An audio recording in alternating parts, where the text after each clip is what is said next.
ભીતરમાં ભારીને દ્વેષ જે ચીજો ત્યાગી બહારથી, તે ચીજો કાયમી ભય કર રહે તાં તો જ અંદરથી.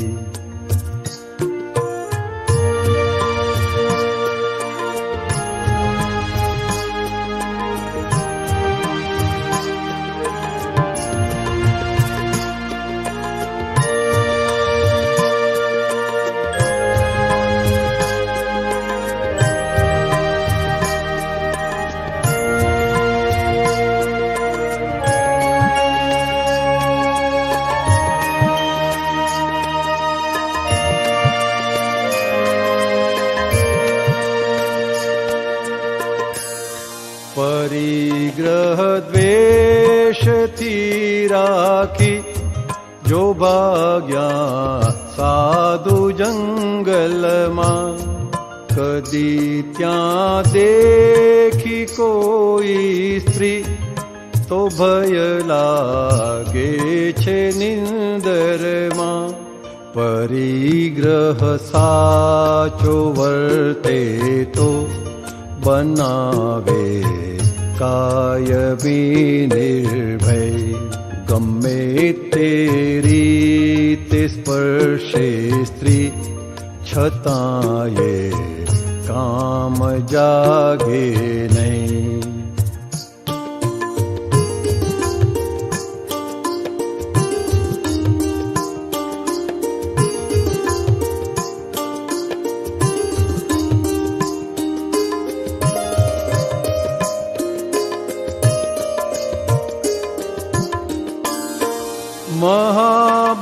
મહાબળવાન પુરુષ તે જહાં લાગે ન સ્ત્રીને ભય, નથી જ્યાં સ્ત્રી પુરુષનો ભાવ. પરમશીલ શુદ્ધ પ્રેમોમય, છતાં દેખી લપસણી ભોં પગે અંગૂઠો વાળી ચલે. નિડરતા હોય નહીં બેફામ, તટસ્થો ચેતતા જ ફરે.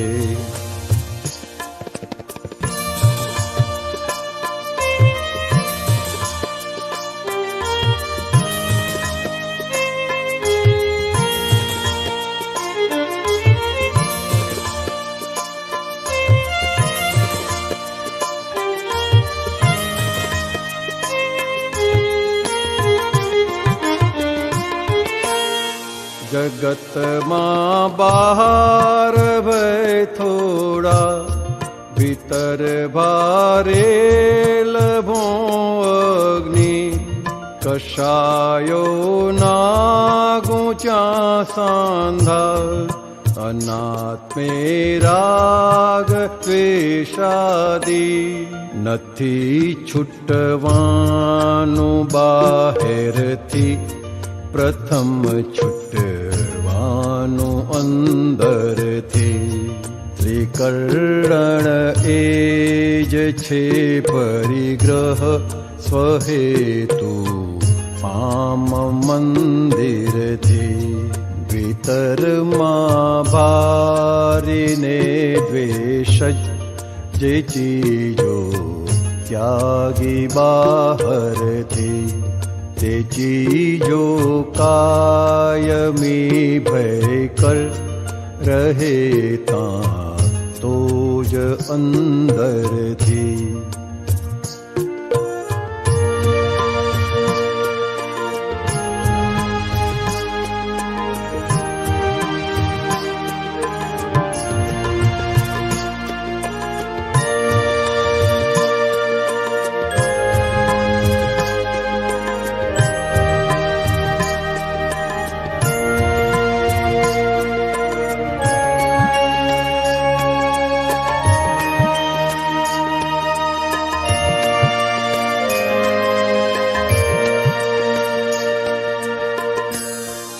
અક્રિય આત્માની બહાર જે ચલે છે તે બધો વ્યવહાર સ્વનિશ્ચય શુદ્ધ આત્મા છું. ક્રિયા પરમાર્થે જ્ઞાનાધાર નાદિથી જ વળગેલો મનો કાયનો પરિગ્રહ. હું સાધુ એ જ પહેલો રાગ રૂપક મમ તે હું પદ જ અગ્ર.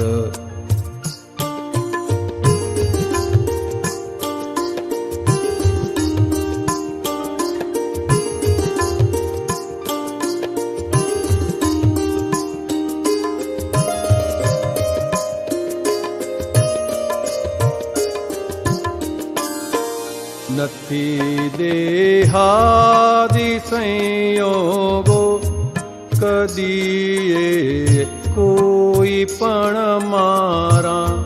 અસંયોગી હું આત્મા છું. પ્રમાણુ માત્ર પરબારા. જે ત્યાગે કે ફસૌ ઉતરે તે નિર્ભીક આત્મજ્ઞાન લહો. મળે જો જ્ઞાની તો જ છૂટે પરિગ્રહ દેહ પુદ્ગલનો.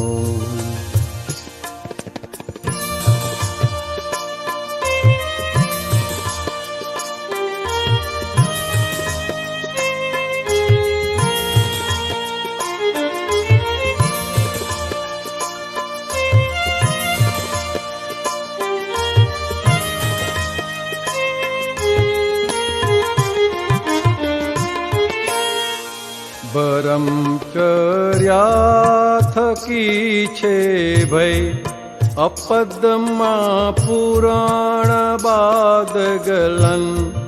અદ્વેષે વીતરાગ અભય અવસ્થા જોઈ જાણે અમન. પૂરણ જ્યાં થાય આત્મરમણ નથી તું કદી જગલન. નિરંતર વૃદ્ધિ ભાવે મોક્ષ સ્વરૂપે ગ્રહણ જ્ઞાનાંજન. ભીતરમાં ભારીને દ્વેષ જે ચીજો ત્યાગી બહારથી. તે ચીજો કાયમી ભય કર રહે તાં તો જ અંદરથી.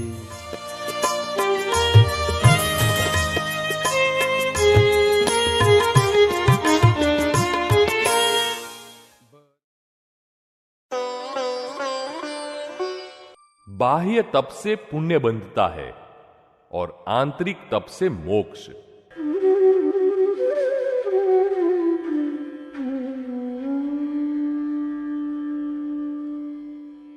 आज हम पर्युषण महापर्व के अवसर पर उपवास, उणोदरी, एकादशी इत्यादि तप के बारे में ज्ञानी पुरुष श्री दादा भगवान द्वारा दी हुई सही समझ प्राप्त करें. तप के मुख्य दो प्रकार हैं, बाह्य तप और आंतरिक तप.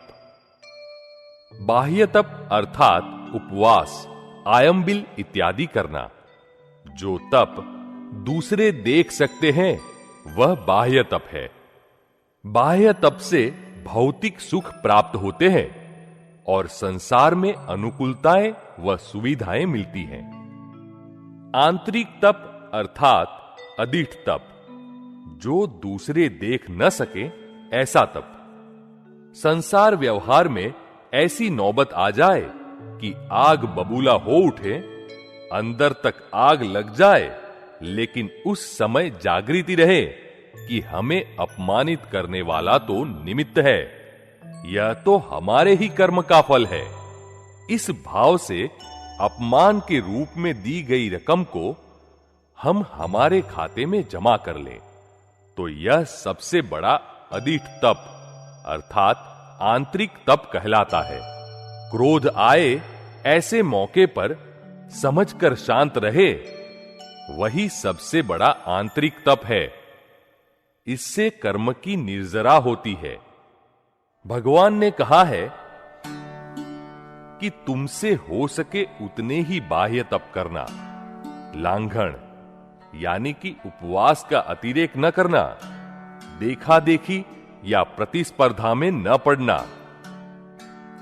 आज कलयुग में तो चारों ओर के संयोग और विषम परिस्थितियां अनायास ही ऐसी खड़ी हो जाती है जिनमें हमें निरंतर तप में रहना पड़ता है, और ऐसी परिस्थिति में हमारे भीतर संभाव समता रहे ऐसी समझ संत पुरुष, सत्पुरुष या ज्ञानी पुरुष से प्राप्त कर लेनी चाहिए।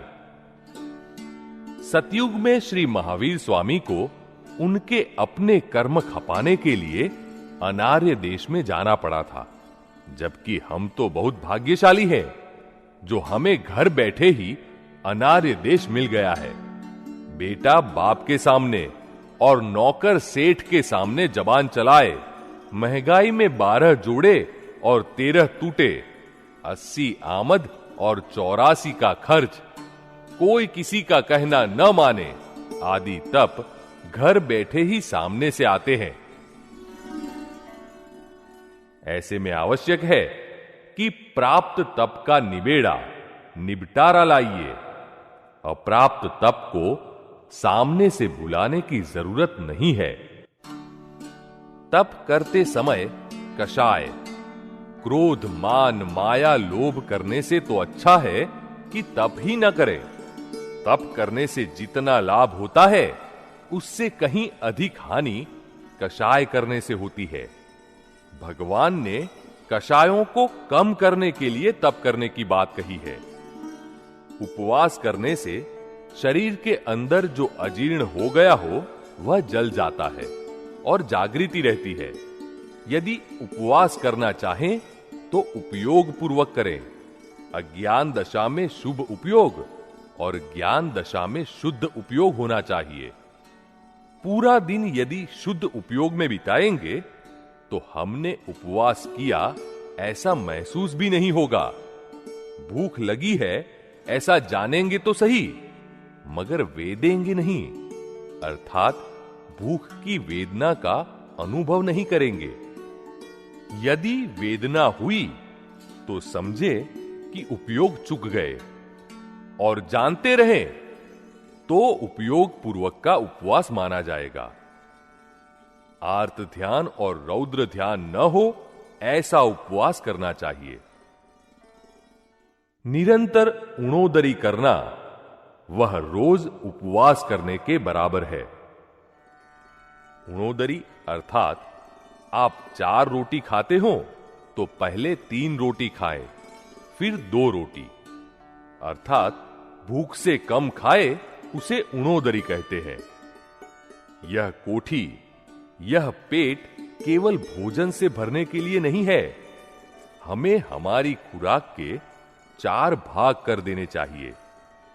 2 भाग भोजन, 1 भाग पानी और 1 भाग खाली रखना चाहिए। वायु संचार के लिए जगह न हो तो जागृति मंद हो जाती है। एकादशी कैसे की जाए? 5 कर्मेंद्रियां, 5 ज्ञानेंद्रियां, और 11वां मन, इन सभी को निराहारी रखें, वह एकादशी।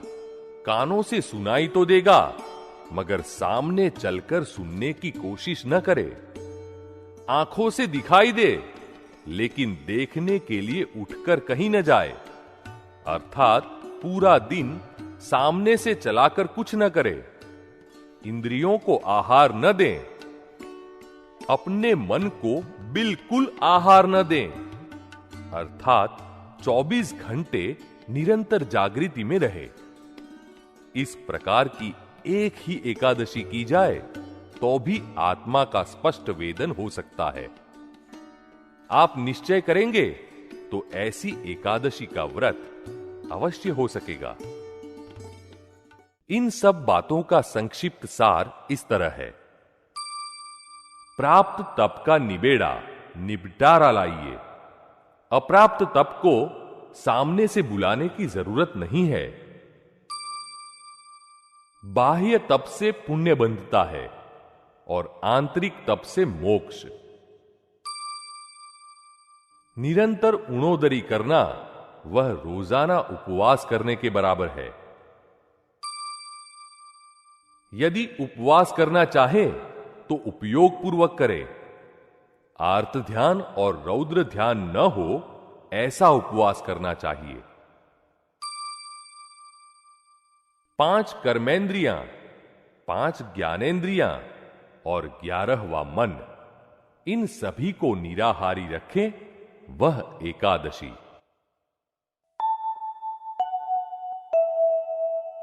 हाइलाइट्स।